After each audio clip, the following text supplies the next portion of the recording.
জুমাতুল বিদা এই মুহূর্তে বাংলা মোটরে এনসিপির কার্যালয়ে অবস্থান করছেন আমরা জানতে পেরেছি। আমরা বিদার কাছে চলে যেতে চাই।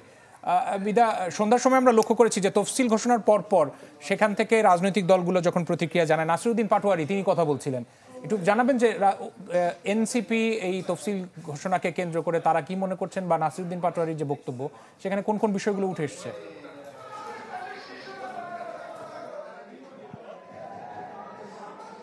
কোন কোন বিষয়গুলো উঠে এসেছে সেটি আমি নিজে না জানিয়ে নাসিরউদ্দিন পাটোয়ারি আমাদের সাথে আছেন, মুখ্য সমন্বয়ক। তার সাথে সরাসরি আমরা যুক্ত হব এবং তার থেকেই জানবো আজকে তফসিল ঘোষণা পরবর্তী সময় আপনি বক্তব্য রেখেছেন, তা নির্বাচন কমিশনের যে সক্ষমতা এবং অক্ষমতা তা নিয়ে কথা বলেছেন। আপনার জায়গা থেকে যদি আরেকবার বিশ্লেষণ করতেন যে এই তফসিল ঘিরে আপনাদের দলীয় অবস্থান কি রয়েছে।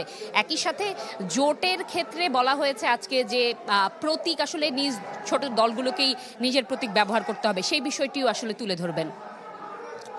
আমরা এই তফসিলকে স্বাগত জানাচ্ছি। সাথে সাথে আমরা বলবো যে নির্বাচন কমিশনের সক্ষমতা এবং নিরপেক্ষতার অভাব রয়েছে। আমাদের দলীয় প্রতীক নিয়ে তারা নিরপেক্ষতা ভঙ্গ করেছে এবং তাদের যে সক্ষমতা গণভোট নিয়ে তারা এখনই স্পষ্ট করতে পারেনি যে গণভোট তারা কিভাবে আয়োজন করবে।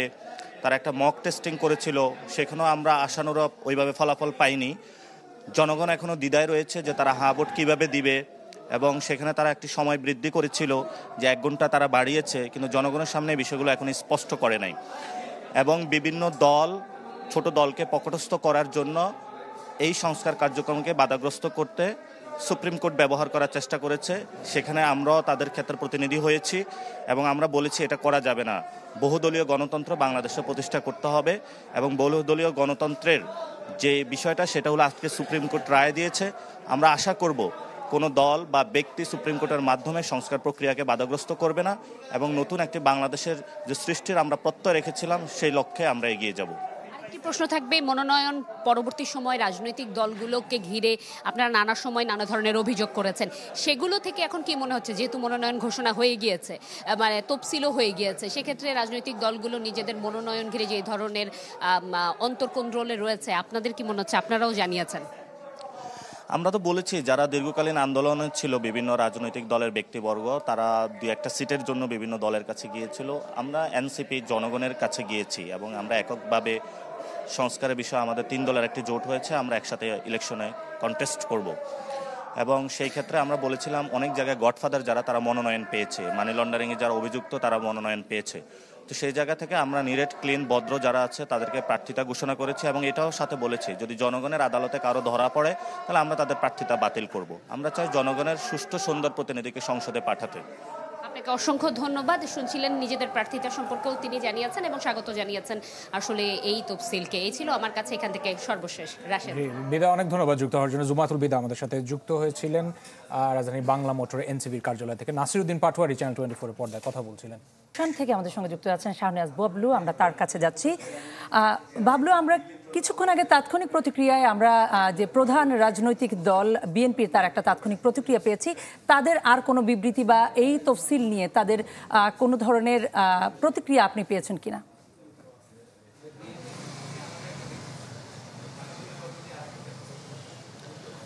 কিছুক্ষণ আগে বিএনপি মহাসচিব মির্জা ফখরুল ইসলাম আলমগীর ত্রয়োদশ জাতীয় সংসদ নির্বাচনে যে তফসিল ঘোষণা করেছে সেটির প্রতিক্রিয়া জানিয়েছেন। তিনি বলেছেন যে এটা প্রাথমিক প্রতিক্রিয়া। তিনি বলেছেন যে আসলে এই নির্বাচন, এই তফসিল ঘোষণার মধ্য দিয়ে বিএনপির দেশের গণতন্ত্রের যে নতুন যাত্রা সেটির উন্মোচন হলো। তিনি আশা প্রকাশ করেছেন যে আগামী নির্বাচন অবাধ এবং গ্রহণযোগ্য একটি নির্বাচন হবে। তো এখন এই কিছুক্ষণ আগে প্রতিক্রিয়া জানানোর পর বিএনপি মহাসচিব যে গুলশানের যে কার্যালয় রয়েছে সেটা আমি একটু দেখাই। এখানে এই বিগত সময়ের ফ্যাসিবাদ বিরোধী আন্দোলনে বিএনপির সঙ্গে যারা রাজপথে আন্দোলনে ছিল, বিশেষ করে গণতন্ত্র মঞ্চ, ভারতীয় জোট সহ অন্যান্য রাজনৈতিক দলগুলো, তাদের সঙ্গে বৈঠক করছে। বলা যায় আসন নিয়েই দীর্ঘদিন ধরেই একটা টানাপোড়েন চলছিল রাজনৈতিক দলগুলোর সঙ্গে, বিশেষ করে মিত্র দলগুলোর সঙ্গে বিএনপির। যখন নির্বাচন কমিশনের পক্ষ থেকে জানানো হয় যে আরপিও, বিশেষ করে আরপিও সংশোধনের কথাটি যেটা জানানো হয়, বিশেষ করে যেটা বলা হয়েছিল যেটা নির্বাচন কমিশনের পক্ষ থেকে বলা হয়েছিল জোট করলে যে কোনো দলে চাইলে জোট করতে পারবে, কিন্তু আসলে যে জোট করলে কিন্তু স্ব প্রতীকে নির্বাচন করার কথা। তো এই জায়গায় যদিও বিএনপির পক্ষ থেকে আগে বলা হয়েছিল যে 300 আসনের মধ্যে প্রায় 50টি আসনে তারা ছাড় দেবে, কিন্তু এর মধ্যে এই জটিলতা তৈরি হওয়ার পরে তারা আসলে পরবর্তীতে আরও প্রথমে 162 36টি আসন এবং পরে প্রায় 36টি আসন ঘোষণা করে। তো এই পর্যন্ত বিএনপির যেই নির্বাচনকে কেন্দ্র করে যে তাদের প্রস্তুতি সেটি অনেকটাই বলা যায় খুব জোরালোভাবে তাদের প্রস্তুতি চলছে। তো আজকের তফসিল ঘোষণার মধ্য দিয়ে বিএনপি মহাসচিব যেটা প্রত্যাশা করলেন যে আসলে শুধু আজকের যেই তফসিল ঘোষণার মধ্য দিয়েই যে তাদের যে গণতান্ত্রিক পথ সেটি শুরু হয়নি, তারা দীর্ঘদিন ধরে যে ফ্যাসিবাদ বিরোধী আন্দোলন, বিশেষ করে গত বেশ কয়েকটি নির্বাচনে নির্বাচনের কথা যদি বলি, তার বিএনপির পক্ষ থেকে বারবার অভিযোগ করা হয়েছিল যে বেশ কয়েকটি নির্বাচন প্রশ্নবিদ্ধ ছিল, জনগণ ভোট দিতে পারে নাই। তো এই 24-এর যে গণঅভ্যুত্থানের মধ্য দিয়ে জনগণের যে বহুল আকাঙ্ক্ষিত যে নির্বাচন, যেটি গণতন্ত্র এবং নিজেদের ভোট দেওয়ার যে প্রত্যাশা, যে তফসিল ঘোষণার মধ্য দিয়ে আগামী 12 ফেব্রুয়ারি জনগণ তাদের কাঙ্ক্ষিত ভোট দিতে পারবে বলে বিএনপি মহাসচিব প্রত্যাশা করেছেন। রশেদ। বাবলু, আপনাকে ধন্যবাদ। শাহনেজ বাবলু আমাদের সাথে যুক্ত হয়েছিলেন গুলশানে বিএনপি চেয়ারপারসনের কার্যালয়ের সামনে থেকে। বিএনপির পক্ষ থেকে এই তফসিলকে ঘিরে যে প্রতিক্রিয়া সেই সম্পর্কে আমাদেরকে জানাচ্ছিলেন।